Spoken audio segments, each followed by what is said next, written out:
할렐루야. 오늘도 주님의 은혜를 사모해 나오신 우리 성도님들을 예수님 안에서 사랑하고 축복합니다.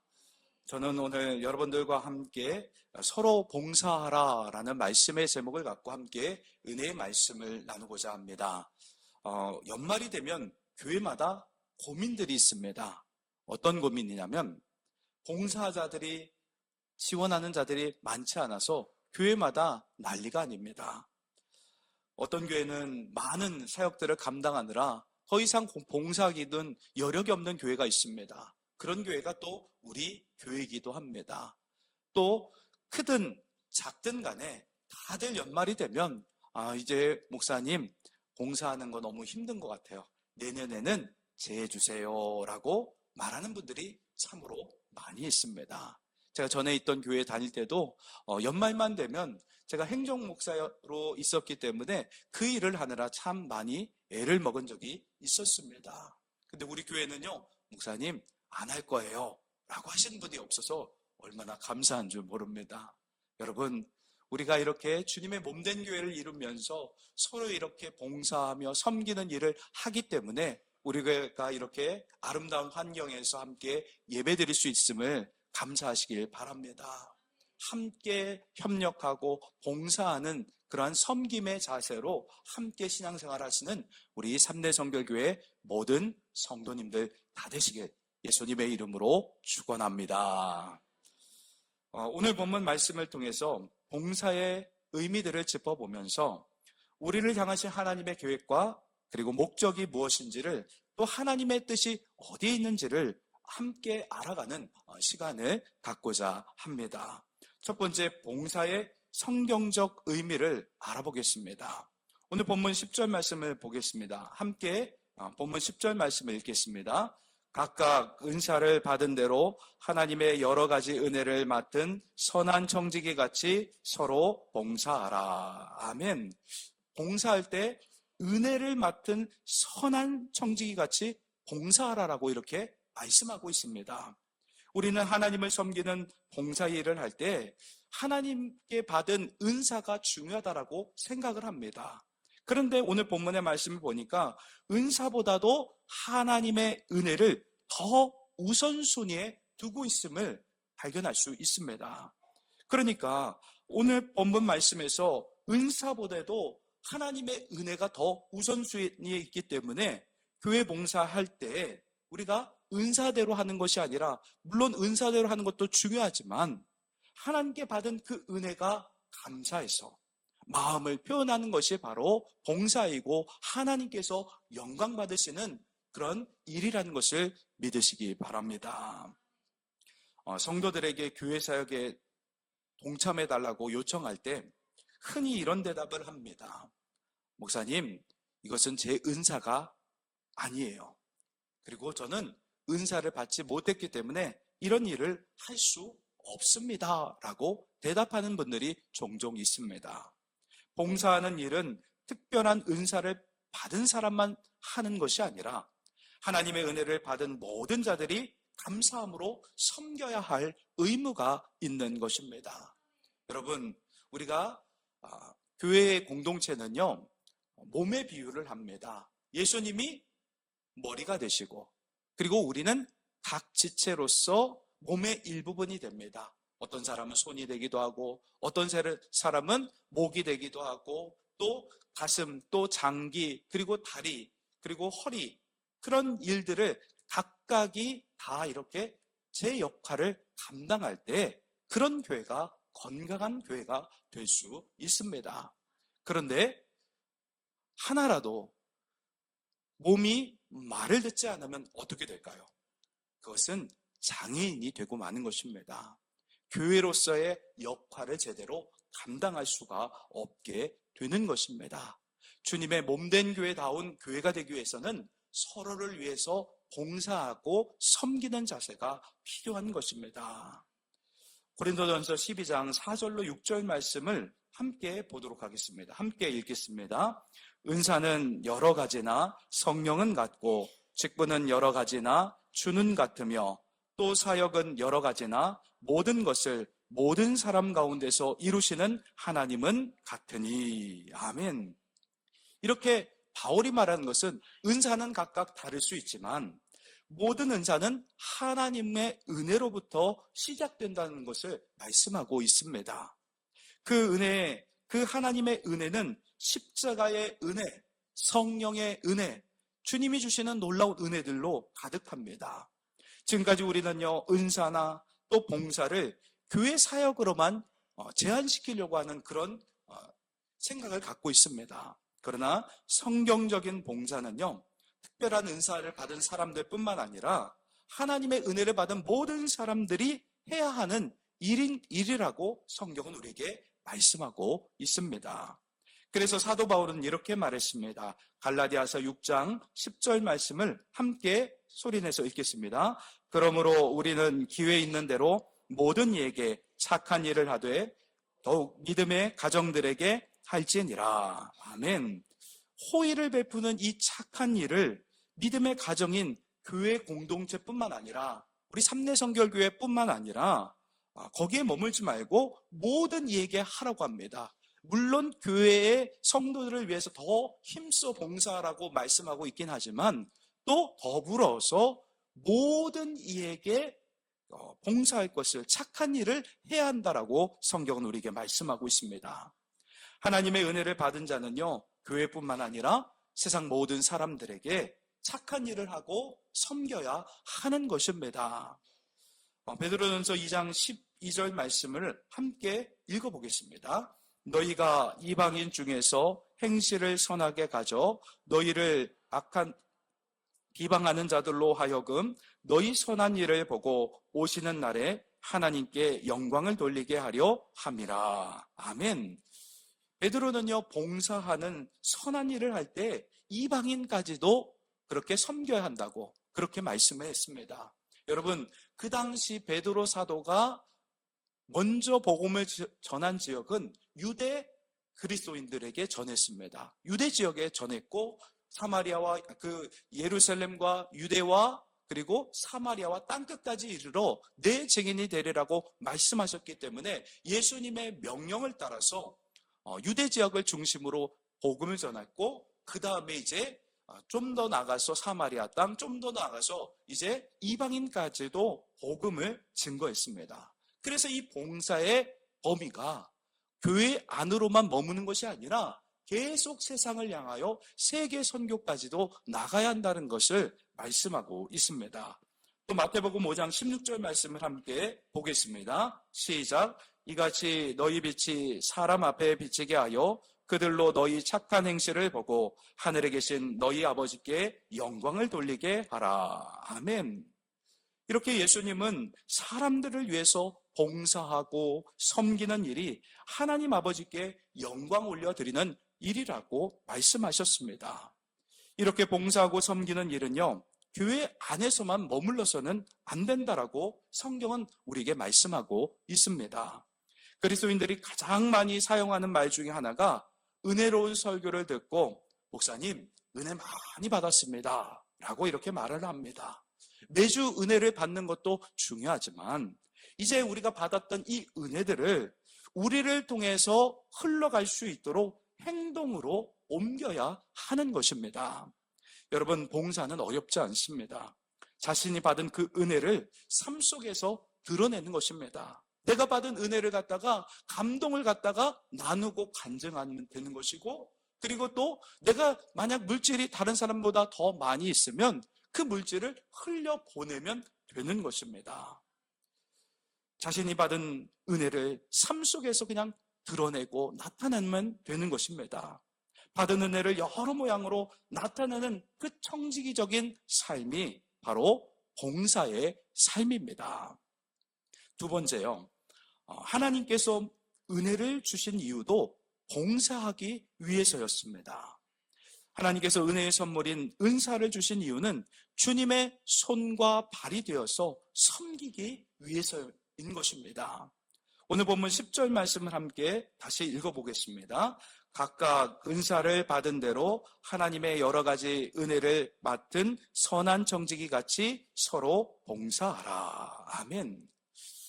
서로 봉사하라는 이 말씀은 영어 성경에서는 이렇게 번역합니다. 다른 사람들을 섬기게 하기 위해서라고 이렇게 번역을 합니다. 하나님께서 우리에게 주신 은사를 주신 이유는 하나님을 섬길 뿐만 아니라 하나님의 형상과 모양대로 창조된 모든 세상 사람들, 이웃들을 섬기는 데 있습니다. 제가 신학교 다닐 때 정말 힘들고 어려운 일들이 많이 있어서 그 곤란한 내용이기 때문에 함께 나누지 못하겠고요. 아무튼 어려운 일들, 삶 속에서 누구나 다 어려운고 근심된 일들이 많이 있지 않습니까? 그래서 이제 신학교 때 앞으로의 진로의 문제도 그렇고 여러 가지 삶에 어렵고 곤고해서 힘들어서 하나님 앞에 기도를 했습니다. 언제 기도했냐면요. 기숙사 촛불이 새벽 촛불이 맞춰진 후에 울면서 혼자 기도를 하고 있었습니다. 마음속으로 이런 기도를 올려드렸습니다. 하나님, 제가 지금 많이 힘든데 하나님의 사랑의 손길이 너무나 필요합니다. 누군가 하나님은 보이지 않고 또 느껴지지 않기 때문에 누군가 저에게 다가와서 손을 얹고 기도해 주시면 하나님의 손길인 줄 알겠습니다. 이렇게 마음속으로 알겠습니다 하는데 끝나자마자 누군가 살며시 뒤에서 와서 제 어깨에 손을 살며시 대면서 울면서 기도해 주었습니다. 그때요, 손을 대자마자 저는 그냥 그 자리에서 펑펑 울었습니다. 하염없이 울면서 하나님 그 사랑의 손길을 경험하면서 제가 얼마나 큰 위로를 받았는지 모릅니다. 여러분, 이렇게 누군가 날 위해서 기도로 사랑으로 섬겨줄 때 그것이 봉사 아니겠습니까? 이렇게 섬겨줄 때 큰 감동을 받게 되고 또 그 손길이 하나님의 손길로 느껴질 수 있게 되는 것입니다. 주신 은혜에 감사하면서 서로를 위해서 기도하며 섬길 때 큰 위로와 힘이 되는 줄 믿습니다. 자, 베드로전서 4장 10절 하반절 쉬운 성경 말씀으로 함께 읽어보겠습니다. 시작. 그러므로 하나님의 선물을 가볍게 여기지 말고 착한 종처럼 남을 돕는 일에 사용하십시오. 아멘. 이렇게 사랑하고 섬기고 도울 때 그 손길 속에서 하나님의 그 손길을 경험할 수 있기 때문에 주님의 손과 발이 되는 그 봉사의 일을 감당해야 하는 것입니다. 예수님께서 또 이런 말씀을 하셨습니다. 마가복음 10장 45절 말씀을 함께 읽겠습니다. 인자가 온 것은 섬김을 받으려 함이 아니라 도리어 섬기려 하고 자기 목숨을 많은 사람의 대속물로 주려 함이니라. 아멘. 예수님께서 이 땅 가운데 오신 목적이 뭐냐면 섬기러 왔다라고 그렇게 제자들에게 말씀했습니다. 예수님께서 인간을 섬기셨던 최종 목적지는 십자가의 죽음이었습니다. 죽기까지 우리를 섬기기 위해 오셨다라는 겁니다. 모든 영광 보좌를 다 내려놓고 낮고 낮은 우리를 사랑으로 섬기기 위해 우리 예수님께서 이 땅 가운데 오셨다라는 겁니다.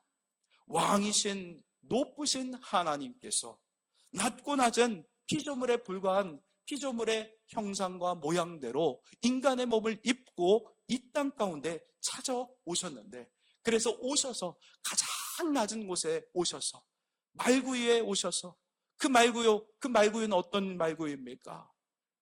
짐승들이 밥을 먹는 말구유입니다.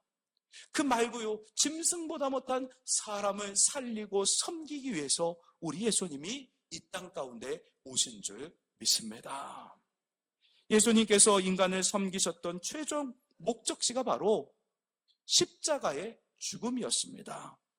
예수님은 온 세상의 생명을 살리는 그 사명을 위해서 십자가에서 죽기까지 그렇게 우리를 섬겨 주셨습니다.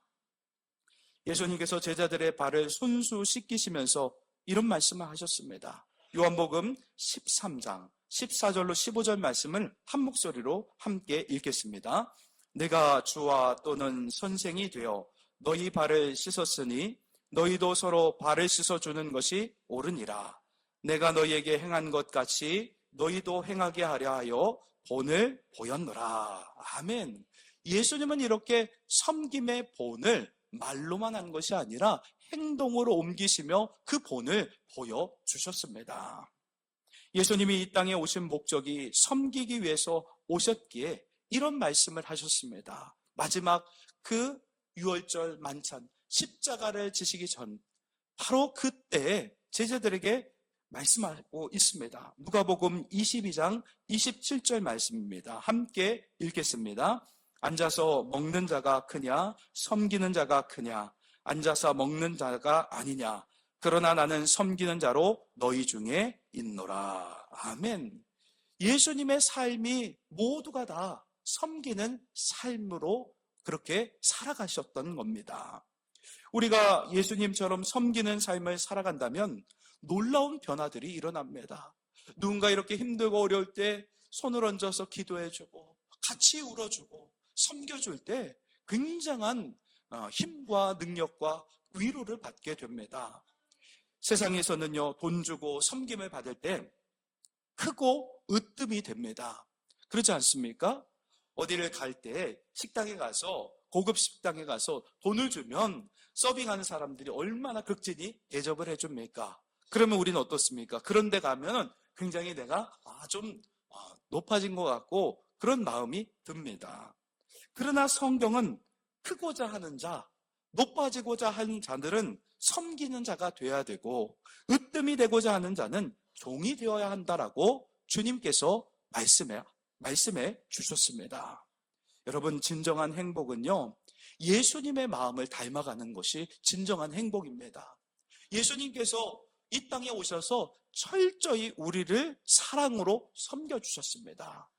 예수님의 삶과 사역을 본받아 우리가 살아갈 때에 기쁨이 있고 행복이 있는 줄 믿습니다. 오늘 본문 8절 말씀 한번 보겠습니다. 함께 읽어보겠습니다. 무엇보다도 뜨겁게 서로 사랑할지니 사랑은 허다한 죄를 덮느니라. 아멘. 베드로가 이렇게 말한 것도요, 예수님께서 제자들의 그 발을 씻기신 후에 주님의 말씀을 기억했기 때문입니다. 요한복음 13장 34절로 35절 말씀을 함께 읽겠습니다. 새 계명을 너희에게 주노니 서로 사랑하라. 내가 너희를 사랑한 것 같이 너희도 서로 사랑하라. 너희가 서로 사랑하면 이로써 모든 사람이 너희가 내 제자인 줄 알리라. 아멘. 이렇게 사랑 위에 세워지는 섬김이 예수님을 닮은 섬김의 제자로서의 삶의 모습이라는 것입니다. 여러분, 예수님을 닮아가야 합니다. 예수님께서 그렇게 사랑의 본을 보이며 섬겨주시고 죽기까지 십자가의 죽으심을 감당하시면서 우리를 섬겨주셨습니다. 죄는 우리가 짓고 내가 짓고 그 죄값은 예수님께서 대신 담당하시는 그런 희생을 치를 정도로 우리를 너무나 사랑해 주셨습니다. 여러분, 그런 사랑을 받은 우리도 그 사랑을 받았기 때문에 서로 사랑으로 섬기는 삶을 살아가야 우리 몸이 예수님 머리가 되시고 우리가 몸이 된다고 했잖아요. 서로 움직이면서 서로 도우며 협력하면서 주님의 몸된 교회를 아름답게 이뤄가는 줄 믿습니다.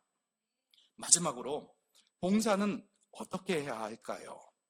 성경이 말하는 봉사는 말하는 것과 행동하는 것을 말합니다. 오늘 본문 11절 말씀을 함께 소리내서 읽어보겠습니다. 만일 누가 말하려면 하나님의 말씀을 하는 것 같이 하고 누가 봉사하려면 하나님이 공급하시는 힘으로 하는 것 같이 하라. 이는 범사에 예수 그리스도로 말미암아 하나님이 영광을 받으시게 하려 함이니 그에게 영광과 권능이 세세에 무궁하도록 있느니라. 아멘. 베드로는요, 이렇게 봉사할 때 두 가지 원리를 말했습니다. 첫 번째 원리는 말로 봉사할 때 하나님의 말씀을 하는 것 같이 해야 된다라고 그렇게 권면했습니다. 그리고 두 번째, 몸으로 봉사할 때 하나님이 주시는 힘으로 하라라고 이렇게 말씀했습니다. 내 힘과 능력으로 봉사하는 것이 아니라 하나님이 주시는 위로부터 공급받는 그 힘과 능력으로 봉사라는 말씀입니다. 위로부터 오는 능력이 어디로부터 옵니까? 예수님을 영접하면 우리 안에 성령 하나님이 거하시게 되는 줄 믿습니다. 성령 하나님의 그 넘치는 힘과 능력으로 모든 일들을 서로 사랑으로 섬길 때에 그 믿음의 공동체는 굳건하게 세워지게 되는 줄 믿습니다. 그래서 진정한 봉사를 하기 위해서는요, 나를 없애야 합니다. 내 힘으로 하면요, 쉽게 지칩니다. 내 힘으로 아둥바둥 하려고 하니까 지쳐서 봉사를 쉬게 되는 것입니다. 여러분, 그래서 내 속에 있는 것들을 제하고 내 안에 성령께서 마음껏 운행하실 수 있도록 나를 내어 드려야 합니다. 열심히 섬기고 우리가 봉사하는데 그 속에 내가 너무나 많은 거예요. 내 생각, 내 판단, 내 결정, 내 자랑, 내가 인정받고자 하는 그 욕구가 얼마나 많은지 모릅니다. 저도 그런 위험에 노출된 사람 중에 하나입니다. 내가 가득 차일 때가 너무나 많은 것입니다. 내 열심이 너무나 큰 겁니다.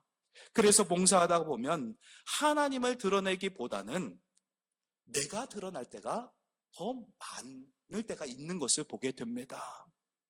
저도 인간인지라 사역하다 보면 제 자신이 더 드러날 때가 종종 있습니다. 그래서 나는 없고 오직 하나님만 영광 받으실 수 있도록 우리는 그 자리에서 하나님이 가장 돋보일 수 있도록, 예수님이 가장 돋보일 수 있도록, 우리 안에 역사하신 성령께서 가장 돋보일 수 있도록 나를 내어 드려야 하는 것입니다. 오직 예수님만 드러내는 섬김의 삶이 안전한 섬김의 삶이고 봉사의 삶입니다. 여러분, 그래서 우리가 섬기거나 봉사를 한 후에 모든 영광을 하나님께 올려드립니다라고 고백할 줄 알아야 합니다. 하나님께 영광을 온전히 올려드려야 아무 탈이 없습니다. 그래서 전도를 끝난 후에도 우리 대원들과 함께 마지막에 하는 말이 있습니다. 그 말이 무엇일까요? 모든 영광을 하나님께 올려드립니다. 그렇게 합니다. 노방전도 끝나면 모든 영광을 하나님께 올려드립니다. 기도한 다음에 마지막으로 그렇게 합니다. 그리고 제가 항상 하는 일들이 왜 그렇게 하냐면 저도 순간 인간인지라 제 자신이 불쑥불쑥 튀어나오기 때문입니다. 그래서 이 모든 것은 하나님이 하셨습니다. 하나님께 모든 영광을 올려드립니다. 그런 믿음의 고백을 올려드려야 하는 것입니다. 하나님의 말씀으로, 하나님의 능력으로 오직 하나님만, 우리 예수님만 돋보이도록 봉사 생활을 할 때 상처받지 않고 행복한 봉사 생활이 될 수 있는 것입니다.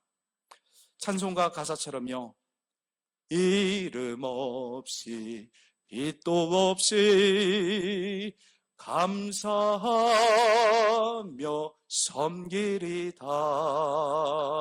아멘. 그저 청지기로 우리는 충성하면 되는 것입니다. 내 이름이 높아지는 것이 아니라 하나님의 이름이 더 높아져야 합니다. 모든 것이 하나님의 은혜이기 때문에 모든 영광을 하나님께만 올려드려야 하는 것입니다. 그래서 베드로는요, 오늘 본문 9절 말씀에서 이렇게 말씀합니다. 9절 말씀을 함께 읽겠습니다. 서로 대접하기를 원망 없이 하라. 맞습니다. 서로 봉사할 때, 대접할 때 원망 없이 하라라고 이렇게 권고했습니다.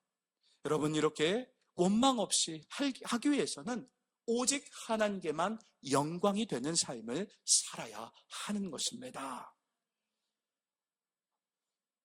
인권 운동가였던 마틴 루터킹 주니어 목사님의 이야기를 하고 말씀을 마무리하고자 합니다. 마틴 루터킹 목사님은요, 인권 운동가셨습니다.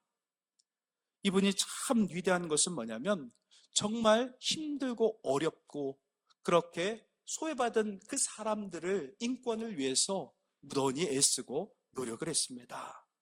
그래서 그분이 암살당하기 전, 몇 달 전에 설교를 한 내용이 있습니다. 그 설교문을 함께 보도록 하겠습니다. 저는 가끔 저의 죽음에 대해서 생각합니다. 그리고 저는 장례식을 그려봅니다. 만약 여러분 중에 혹시 누가 제 장례식에 계신다면 부디 길게 말하지 말아 주십시오. 조사도 짧게 해달라고 말해 주십시오. 조사하는 사람에게 제가 노벨 평화상을 탄 사람이란 말을 하지 말라고 부탁해 주십시오. 그 밖에 300여 개의 표창과 상을 받았다는 것도 말하지 않게 해 주십시오. 그것은 중요한 게 아니기 때문입니다. 다만 다른 사람들을 섬기는 일에 삶을 바치려고 노력했노라고 말해준다면 감사하겠습니다. 사람들을 사랑하려고 노력했고, 굶주린 사람을 먹이려고 했고, 헐벗은 사람에게 옷을 입혀주려 했고, 감옥에 있는 사람들을 방문하려고 노력했고, 인류를 사랑하고 봉사하려고 힘썼던 사람이라고 말해준다면 그것으로 충분합니다. 여러분, 이렇게 마틴 루터킹 목사님께서 자신의 모든 생애를 사람을 섬기며 예수님의 삶과 사역을 본받아 그렇게 살아가면서 또 설교하며 많은 분들에게 영감과 그리고 또 많은 영향력을 흘려보낼 수 있었습니다. 사랑하는 성도 여러분, 말씀을 마무리하겠습니다. 우리도 모르게 자기에게 나타난 화려한 자기 인생을 남들에게 자랑하고 싶어 합니다. 예수님의 그 십자가, 사랑의 섬김을 경험했던 이 마틴 루터킹 목사님께서 예수님처럼 사랑하며 섬기는 삶, 봉사의 삶을 살아갔습니다. 이처럼 우리도 사랑으로 섬길 때 하나님의 그 사랑의 손길을 나타낼 수 있는 귀한 손길이 될 수 있습니다. 하나님의 그 크신 은혜 속에서 서로 사랑하며 섬기며 살아가는 복된 성도의 삶이 되시길 예수님의 이름으로 축원합니다. 축원합니다. 기도하겠습니다.